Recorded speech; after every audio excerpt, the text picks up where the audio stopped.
इंसान दो चीज़ों का मजमूआ है, एक मादी जिस्म और एक रूह। जो जिस्म है वो हमें नज़र आता है, लेकिन रूह हमें नज़र नहीं आती। लेकिन हम सब जानते हैं कि जब रूह निकल जाती है तो ये जिस्म जो है ये भी फिर किसी काम का नहीं रहता। इसकी मिसाल ऐसी है ना, जैसे कोई माइक हो या कोई लाइट बल्ब हो, तो वो जो माइक है या जो वो बिजली का बल्ब है, तो वो जो सामने उसकी बॉडी जो हमें नज़र आ रही होती है ना, वो हमारा जिस्म होता है। और जो पीछे उसके में करंट जो आ रहा होता है वो हमारी रूह है। अगर वो करंट नहीं आ रहा, आप लाख मर्जी जिस तरह के भी लाइट आके लगा लें, एक उतारें दूसरी लगाएं तीसरी लगाएं, वो रोशनी नहीं आएगी जब तक कि पीछे से करंट उसमें नहीं आएगा। तो ऐसी ही हमारी जिस्म भी है और हमारी रूह भी है। इन दोनों के बीच में एक बैलेंस का होना बहुत ज़रूरी है। अल्लाह पाक ने हमें पैदा किया, ये जिस्म उसी ने दिया, ये रूह उसी की दी हुई है। अब इन दोनों के अपने अपने तकाज़े हैं, इन दोनों के बीच में एक बैलेंस रखना बहुत ज़रूरी होता है। अपनी कुछ तरजीहात को देखना, इनके बीच में एक बैलेंस रखना, अपनी ज़िंदगी में इस चीज़ को मेंटेन रखना बहुत ज़रूरी होता है। जैसे हमारी जिस्म है ना, इसके कुछ तकाज़े हम सबको मालूम है, खाना है, पीना है, लिबास है, सोना है, रिलैक्सेशन है, और इसके अलावा कुछ और भी जिस्म की जो नीड्स हैं, हम उन सबको वक्तन फ़वक्तन पूरा करते रहते हैं। जैसे अगर भूख लगी है तो अगर सुबह नाश्ता किया है तो दिन में, नहीं तो रात में तो लाजमी है। क्योंकि अगर नहीं जिस्म को इसकी नीड्स देंगे तो ये फिर ख़राब होना शुरू हो जाएगा, फिर हम इससे उस तरह से काम नहीं ले सकते जैसे ये हमारी बॉडी काम कर सकती है। इसी तरह से हमारी रूह है, उसकी भी ग़िज़ा है। हम देखिए, सम ऑफ द टाइम हमारे अंदर, हमारे ज़हन में, हमारे दिल में एक डिस्टर्बेंस होती है, एक शोर सा होता है, एक बेचैनी सी होती है जिसको हम कोई नाम नहीं दे सकते। हालांकि बज़ाहिर हमारे पास सब कुछ ठीक भी होता है, हमने खाना भी खाया होता है, हम रिलैक्स भी होते हैं, खुश भी होते हैं, किसी चीज़ की कमी भी नहीं होती, नेमतें भी बेशुमार होती हैं, लेकिन अंदर एक बेचैनी सी होती है। वो हमारी रूह होती है बेसिकली। जैसे जिस्म को उसकी ग़िज़ा न दी जाए तो वो बीमार हो जाता है, ऐसे ही अगर रूह को उसकी ग़िज़ा न दी जाए तो वो बीमार हो जाती है, और उसका रिज़ल्ट जो है वो इस सूरत में हमारे सामने आता है। हमारे अंदर सुकून नहीं होता, और हमारे हमारे अंदर हमें ज़रूरत किसी और चीज़ की होती है, रूह हमारी कुछ और मांग रही होती है, लेकिन हम किसी और चीज़ों में ख़ुद को इन्वॉल्व कर रहे होते हैं, किसी और तरीके से ख़ुद को सुकून देने की कोशिश करते हैं। चलो ये काम कर लेते हैं, चलो इधर जाके अपना मूड सेट कर लेते हैं, चलो बाहर चले जाते हैं, कोई चीज़ देख लेते हैं, कुछ नया बना लेते हैं, किसी से मिल लेते हैं, थोड़ी सोच इधर उधर कर लेते हैं। यानी कि हम और चीज़ों में ढूंढ रहे होते हैं। जैसे ऐसे ही है ना कि ज़ख़म हमारे एक हाथ पे है और हम मरहम दूसरे हाथ पे लगा रहे हो, तो कोई फ़र्क पड़ेगा इससे? तो हमारी रूह की भी ग़िज़ा है, और उसके बारे में जानना और रूह को वो देना ऐसे ही लाजमी है जैसे हम जिस्म के लिए करते हैं।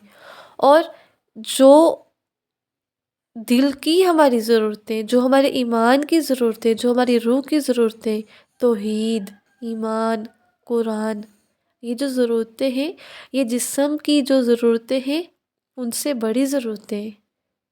ये चीज़ हमें समझने की ज़रूरत है कि जो हमारी रूह है ना, इसकी जो नीड्स हैं उनको ज़्यादा हमने पूरा करना है, क्योंकि असल चीज़ ये हमारी रूह ही है। एट द एंड हमारा जिस्म तो ख़त्म हो जाएगा, रूह निकल गई तो जिस्म मिट्टी में जाएगा और वो गल सड़ जाएगा। इस हकीकत से तो हम सब वाकिफ़ हैं, अपने इर्द गिर्द इस हकीकत को होता भी देखते हैं। तो असल चीज़ जो रह जाएगी वो हमारी रूह है, उसको संवारना है। जिस्म की ज़रूरतें भी पूरी करनी है, क्योंकि ये अल्लाह की अमानत है। अगर हम खाना नहीं खाएंगे वक्त पे, अगर प्रॉपर नींद नहीं लेंगे, अगर इन इन जिस्म से कुछ गलत काम करेंगे, अगर आँख को कोई गलत चीज़ दिखाएंगे, कोई ऐसा काम करेंगे जिससे इस जिस्म को नुकसान हो जानबूझ के, तो उसका हमें अल्लाह पाक को जवाब देना पड़ेगा। क्योंकि ये जिस्म भी अल्लाह की अमानत है, इसको भी हमने अच्छे तरीके से यूज़ करना है। लेकिन जो रूह है उसको ख़ास ध्यान की ज़रूरत है। और जो हमारी रूह है, जो उसकी ग़िज़ा है, وہ اس کو دینا بہت زیادہ ضروری ہے۔ تو جو چیز اصل جس کو جو زیادہ ترجیح کے قابل ہے نا، جو چیز، وہ ہماری روح ہے۔ دیکھیں ہم لوگ اپنی عام روٹین زندگی میں بھی تو دیکھتے ہیں نا کہ چھوٹی سی مثال لے لیں، چلے چھوٹی سی مثال لے لیں، ہم کہیں سفر پہ جاتے ہیں، ٹھیک ہے، ہم گھر سے نکلتے ہیں اور کہیں سفر پہ جا رہے ہیں، کہیں 2-3 دنوں کے لیے رہنے جا رہے ہیں، تو ہم ساتھ کتنا سا سامان لے کے جاتے ہیں؟ کیا ہم اپنے سارے بیگز اور ساری کام کی چیزیں اٹھا کے لے جاتے ہیں سفر پہ؟ نہیں نا، ہمیں مختصر سی چیز چاہیے ہوتی ہے جو اس جگہ پہ جائیں، ہم اپنا جس مقصد کے لیے آئیں وہ ہو، اور باقی سب کچھ ہم اپنے گھر میں آ کے کرتے ہیں، باقی ساری چیزیں گھر میں ہوتی ہیں۔ تو ہماری اصل جو چیز ہے وہ ہماری روح ہے، جو ہم عمل کریں گے وہ ہمارے ساتھ آخرت میں جائیں گے، باقی ساری چیزیں اس دنیا کے سفر میں رہ جائیں گی۔ جو ہماری اصل منزل ہے، جو ہمارا اصل مقام ہے، جو ہمارا اصل ٹھکانہ ہے، جو ہمارا اصل گھر ہے، جہاں پہ ہم نے سب کچھ جمع کرنا ہے، وہ آخرت ہے۔ اس دنیا کی مثال ایسے ہی ہے جیسے ہم کہیں سفر پہ جا رہے ہیں، تو ہم زیادہ بیگز اپنے ساتھ نہیں لے کے جائیں گے، ہم زیادہ سارا کچھ ساری کام کی چیزیں اپنے اصل گھر میں چھوڑتے ہیں نا، تو ایسے ہی اصل جو چیز ہے وہ ہماری آخرت ہے۔ تو اس کے لیے ہمیں اپنی روح کو سنوارنے کی ضرورت ہے، اس پہ زیادہ کام کرنے کی ضرورت ہے، اس کو وہ چیزیں دینے کی ضرورت ہے جس کا وہ مطالبہ کرتی ہے، جو اللہ پاک نے ہمیں سکھائی ہیں اپنے نبی پاک صلی اللہ علیہ وآلہ وسلم کے ذریعے۔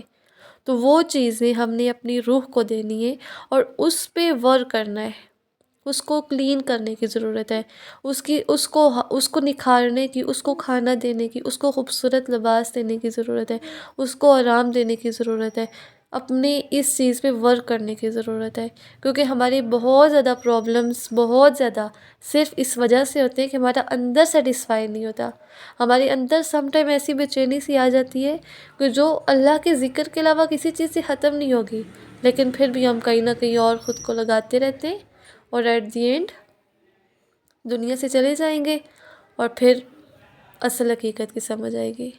تو اس لیے ضرورت اس چیز کی ہے کہ جو چیز جتنی امپورٹنٹ ہے نا، اس کو اتنی ہی زیادہ ویلیو دی جائے، اور جس دنیا کے بارے میں ہمیں یہ نہیں معلوم کہ یہ جو سانس میں لے رہی ہوں میں اگلا بھی لے سکوں گی یا نہیں، تو اس میں اتنی ہی دل کو لگایا جائے، اتنی ہی وہاں کی ضرورتوں کو اسی طریقے سے دیکھا جائے جتنی کہ اس کی